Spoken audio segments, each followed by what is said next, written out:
Caught in the middle of Sudan's long civil war, hundreds of thousands of citizens from the south sought safety in the north of the country. With the 2005 peace deal not fully implemented, will these internally displaced people draw any benefits at all? And how do they view the future of Sudan? This is Inside Story.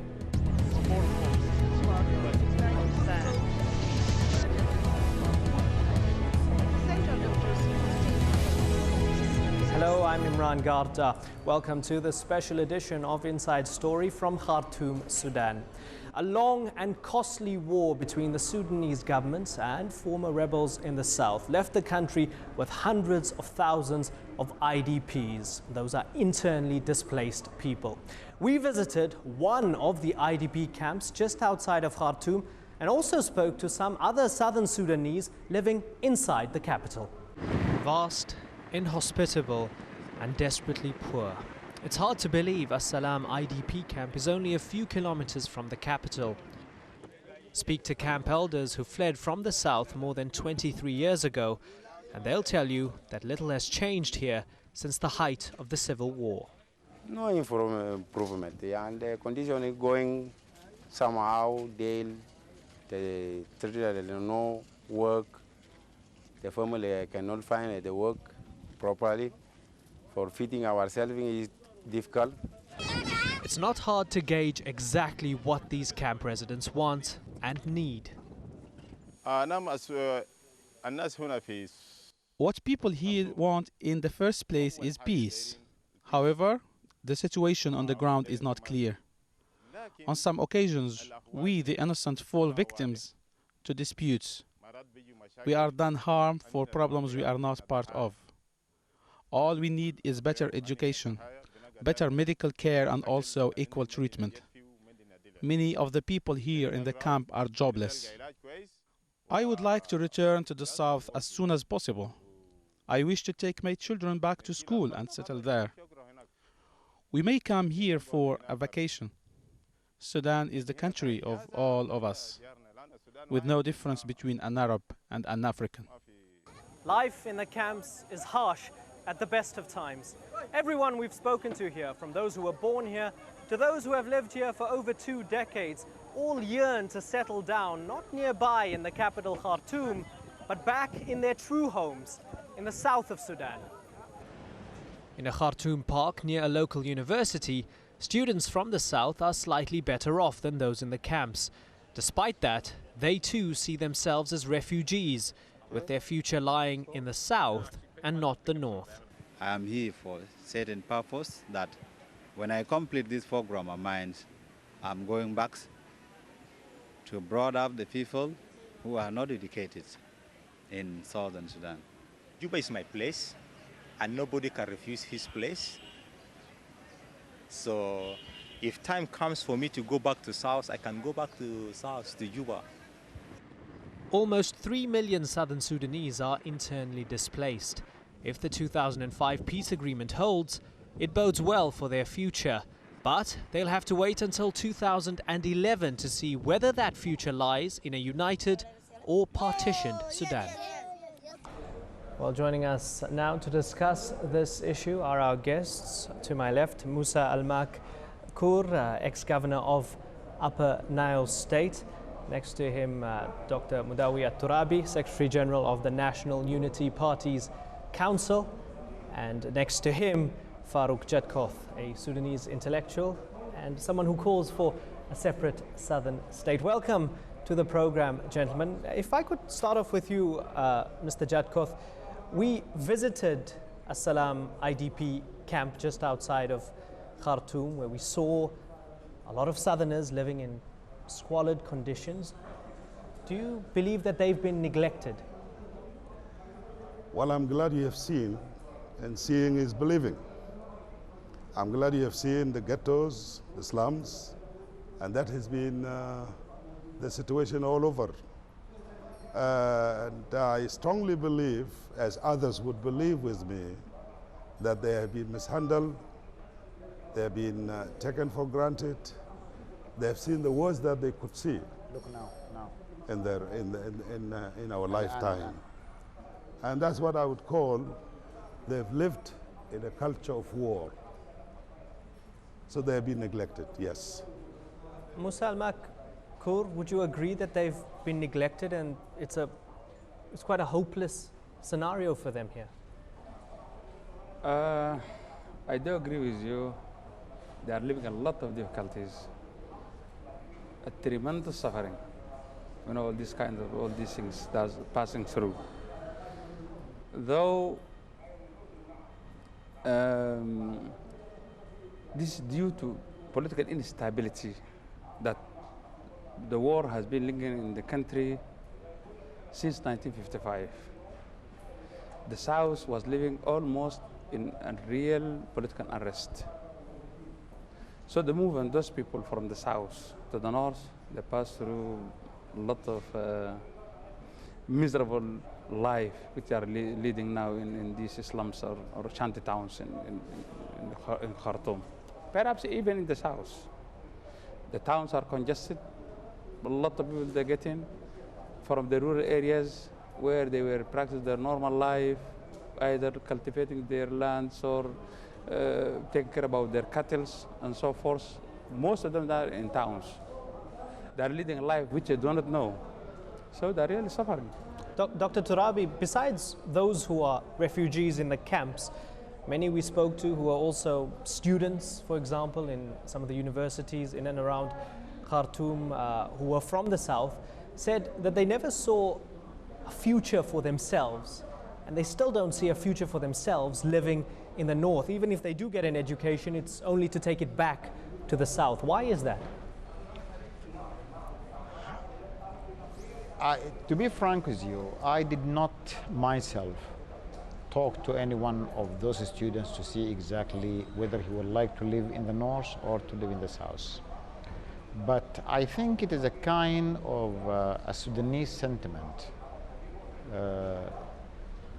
that everyone would like to be in his own place, region or town. I belong myself to Jazeera, and I'm working now in Khartoum for the last even 20 years, since the Intifada in 1986, and I do not own a house in Khartoum. My own house is built in my own village, which is about 80 kilometers from Khartoum. But there is a difference between that and fostering a separate identity and wanting a separate state, right? To say anything about the separate identity, that is, I think, a little bit difficult to judge. Because those whom they have been educated in the north, they will be brought up into a kind of a northern identity from the point of view of culture and language. And those even northerner whom they have been brought up in the south, they used to be brought up into a southern culture and language, both of them. Plenty of my relatives, even I have got some cousins whom their mothers are Tabusa, and they never want to live in north. They are in the eastern Equatoria. Farooq Jadkoth, is there a culture and a policy of discrimination against Southern Sudanese? This has been the main cause. I am one of those who believe that one of the main causes of the war is cultural. It is, Sudan is composed of 583 tribes with about 270 languages. So you would just imagine if all those, let's say, ethnicities are not considered, and there's only one culture being imposed on others, and that brings about a conflict in the identity of the Sudan.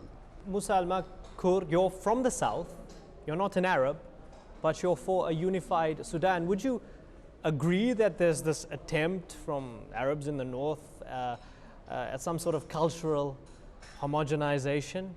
Do you agree or disagree? To me, the other side of the coin is the recognition of the diversity in this country.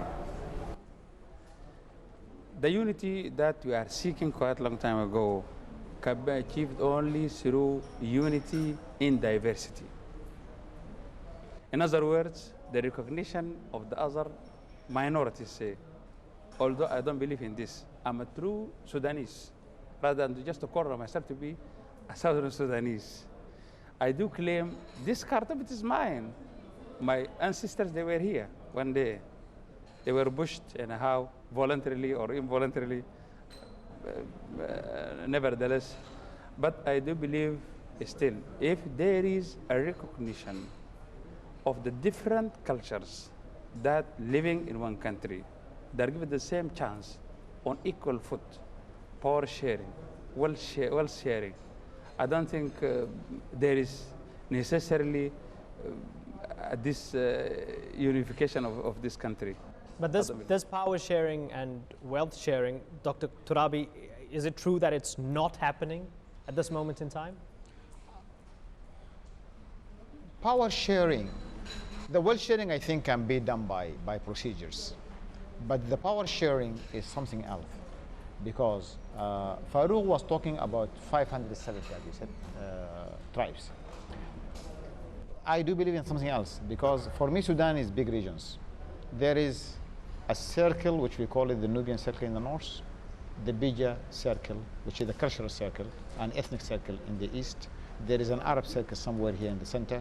There is a Nilotic circle in the south.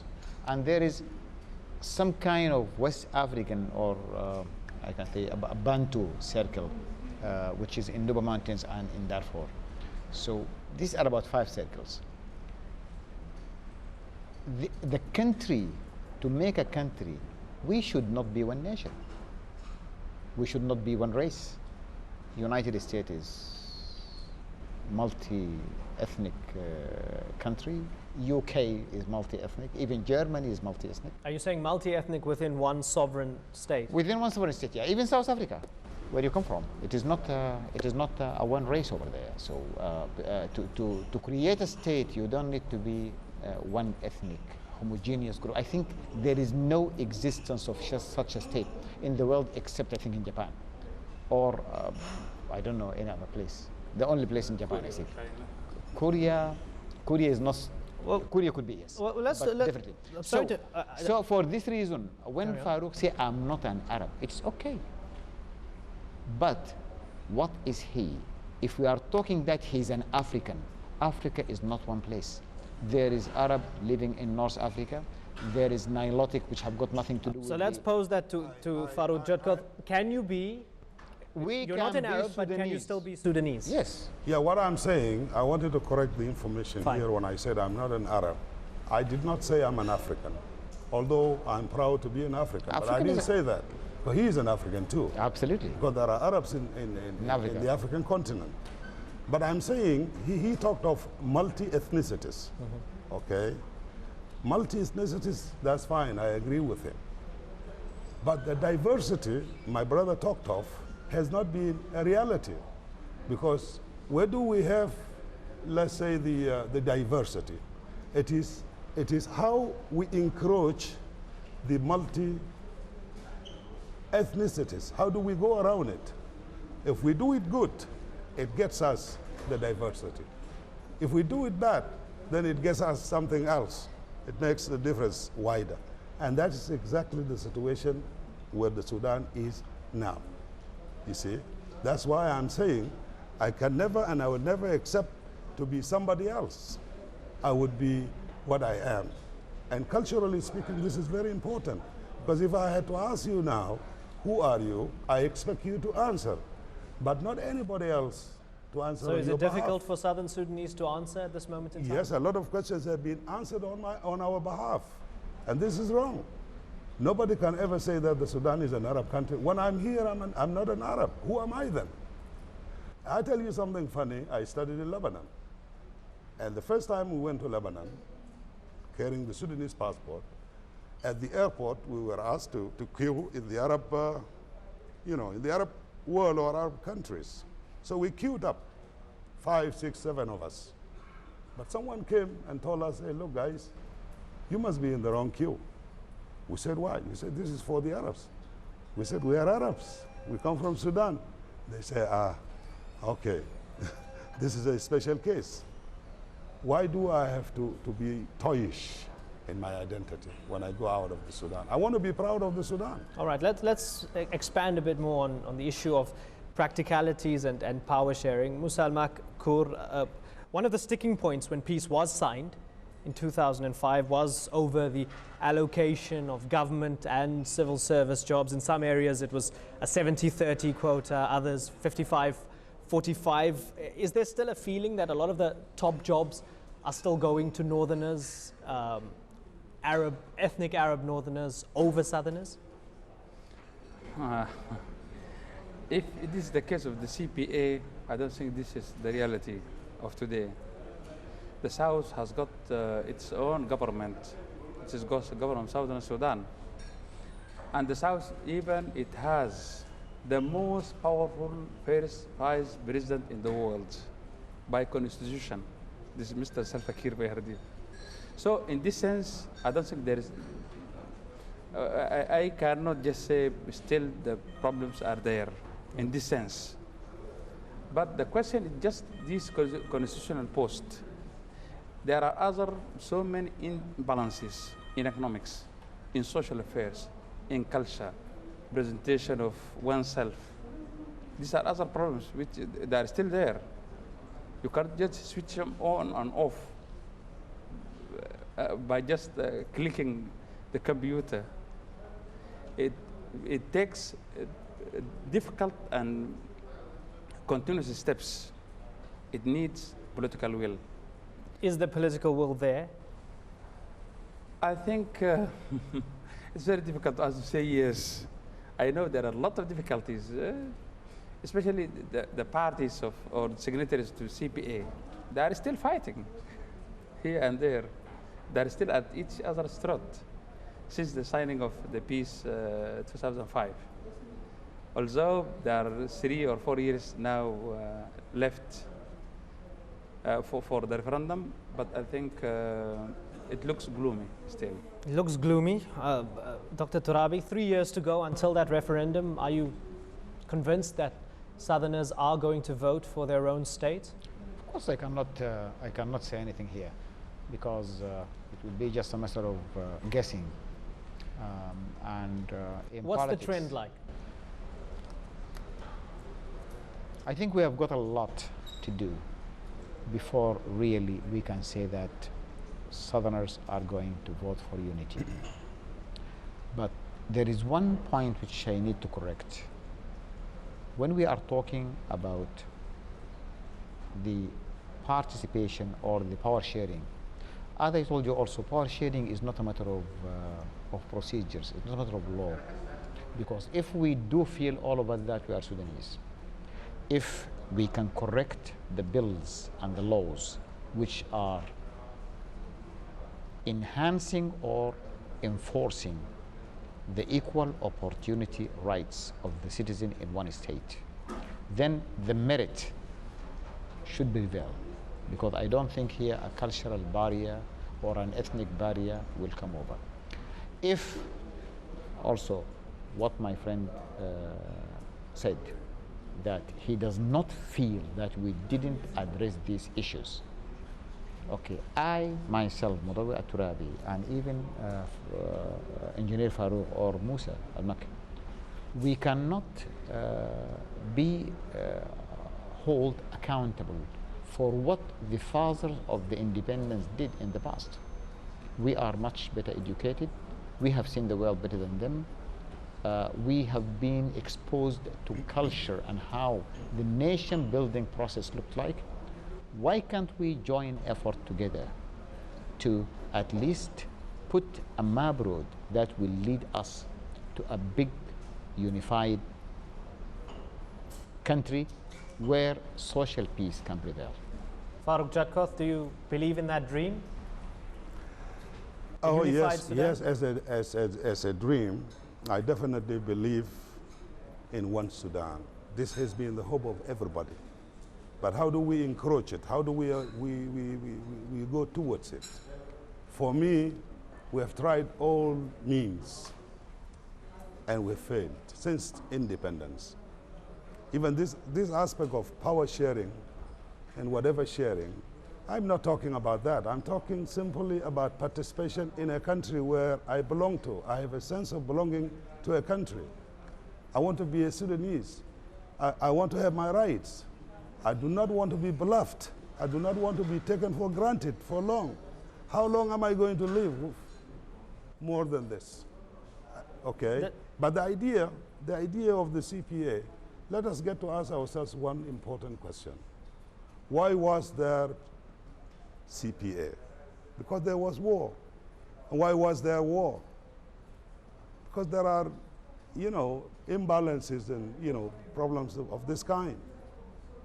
Therefore, if we have to accept the CPA, then we have to confess that Sudan was built not on a firm ground, I would say, because peace does not necessarily mean the silence of guns and the war cries, but it should also necessarily mean that it should be a foundation, a firm ground for development, for stability, for equal rights, for everybody getting... What's the guarantee that a separate southern state will have all those things you're talking about, that you dream for Sudan? We can't talk of it because it has not yet come.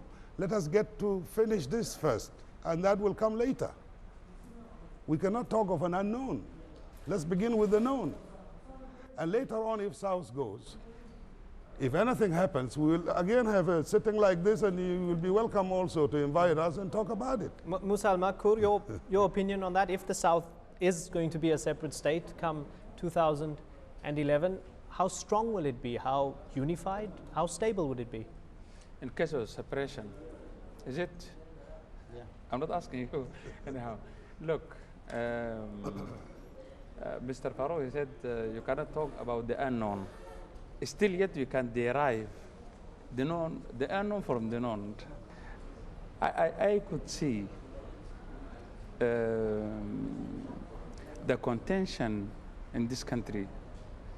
By now there is a real anti-sentiment towards the unity of the country, especially among the Southerners.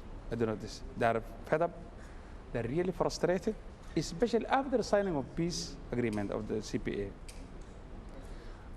So many Southern Sudanese, they went back with a great hope and aspiration to find their homeland is being established and deliverance of good services. And unfortunately, they came back. They found the South still scratch. It's quite unfortunate. So, in this case, I cannot establish my identity or rejecting this reality just for that. We need to think over this. The real problem that I think, or the real difficulty that facing the Sudanese people, is how could we manage the diversity that we found the country in. Let's pose this to Dr. Turabi. There's less than a minute left on the program. How can Sudan manage this diversity? Are you optimistic that it can? Yes, I do believe that diversity can be a strengthening factor in any state if it is going to be managed properly, rather than a divisive element in some countries. Gentlemen, it's been educational hearing your thoughts tonight on Inside Story. Musa al-Makur, Farouk Jadkoth, and in the middle, Dr. Mudawi Turabi. Thank you very much for your thoughts. And thank you so much, the viewer, for joining us here on this edition of Inside Story. We welcome your comments, your suggestions. You can email them to us at insidestory@aljazeera.net. Bye-bye for now.